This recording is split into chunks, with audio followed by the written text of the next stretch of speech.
I decided to allow myself setup time. Having watched people last week where they said, just do it. And I'm even going on another light. Very good. So you can see them a bit better now, I think. Yeah. So, and I originally planned to have them walking on, but it became complicated. And then I bashed my rib yesterday, so I'll just start with them. So they're on a beach. And can you hear okay? Because I know that the microphone's a long way away. Yes. Good enough. Okay. So originally I had them walking on and bumping into each other on their first trip to the beach after they were allowed out, but they're now just sitting here. So it's kind of weird. I'll attempt to do it. I've also just this morning been experimenting with running the wire for the hands for this character onto the controller for the other one. Wow. So I can move, because this is the academic, the kind of the one who speaks with my voice and is just very interested in what everybody's doing. And this is the artist one who's sitting down on the beach painting. So she waves her arms all over the place. And she has paintbrushes now attached to her. Anyways, so if I begin, otherwise I can pull this. This is my sewing table. Awesome. That's great. So an interesting thing is the question about, what do you include if you're including stuff? And I know last week, Ruth, who was actually sitting in her scenery, it was completely captivating, and it would have been much less interesting if she hadn't been visible. So it's an interesting question. Do you keep yourself in the screenshot or not? Being what I was originally planning, I was imagining these people, in effect, being interviewed on a television set. So in which case, you would keep the people out. But it's a choice. And for this, that looks better. Yeah, okay. So I will attempt to make them look like different people. So let's see. It's the first time I've been able to get here for, 3 months? Isn't it lovely to be at the beach? Oh, I should just say, I'm interrupting myself. It amused me bringing a neon light that I made, which is actually very orange. So this is the sunrise on the beach.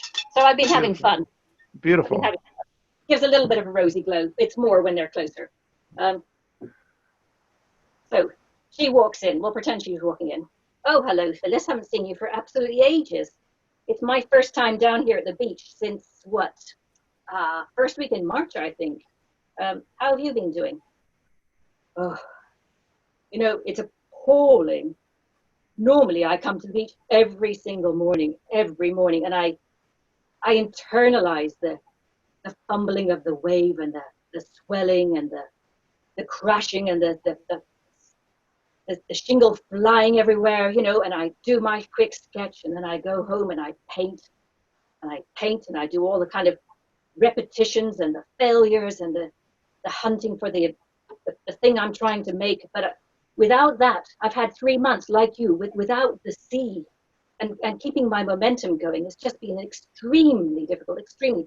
Let me just check. We are sitting far enough apart, aren't we? We're supposed to be, what was it, 2 meters, they said? 2 meters apart? Oh, her string has vanished. Excuse me. Her string has fallen off. Check your strings before you start. These little invisible strings. So I thought I could probably just cunningly get them to do this, but it's tangled, so I won't. I was going to make them check their 2 meter distance. But anyways, so much to learn.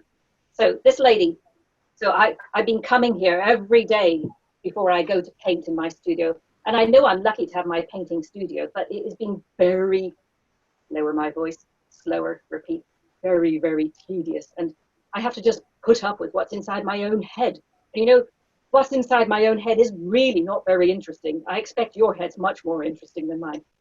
Well, I have to admit, the kind of person that it doesn't really matter where I am, because I think about stuff, and occasionally I really, really need a bit of scenery, and occasionally I need some fresh air. But I've been spraying salt water at myself out of one of those garden sprayers, getting my hair all salty, and it almost feels like being at the sea. So it's not as bad for me in a way, being locked down. Yes, for me it's been absolutely appalling. I've kind of nearly driven myself mad. I have a reputation for painting dead people a lot. I was thinking, if I was dead, I'd find myself more interesting than I have been lately. So that's what I've been doing. I just set them up and I just chatter, and it's quite funny to hear what comes out. But So I would never have thought I would do that kind of thing. But with your pushing, I've been pushing myself to do stuff that doesn't come naturally to me.